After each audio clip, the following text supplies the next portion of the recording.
Today we're going to be learning about rounding decimals.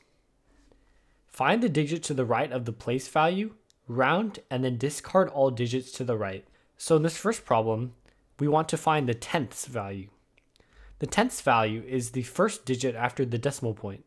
We look at the number to the right of it. If this number n is less than 5, then we discard the number. And if n is greater or equal to 5, then we're going to keep the number. So in our first example, we have 5.64, and 4 is less than 5, so we're going to discard the number. So we end with 5.6. We see that there's only one digit after the decimal point, which is the tenths place. So we know our answer is correct. Next, we have 34.9999. We want to round to the nearest thousandth. So here we have the tens, the hundreds, and the thousandths place. So here's our place value.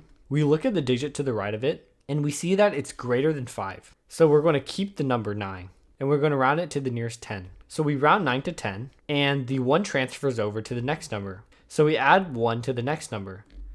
9 plus 1 is equal to 10. And so this keeps repeating. We add a 1 to the next number, which equals 10 again.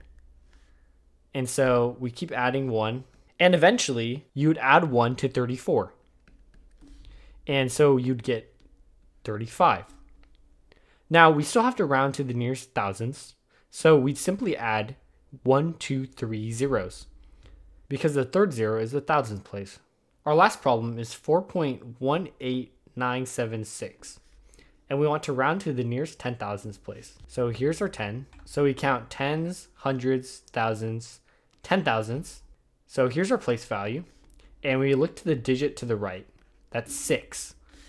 6 is greater than 5, so we keep the digit. And we round to the nearest tens. So 6 becomes 10. We add 1 to the next place over. So we add 1 to 7. And this is equal to 8. So our end decimal will be 4.1898 instead of 7, because we added 1 to it. And 8 is the 10 thousandths place.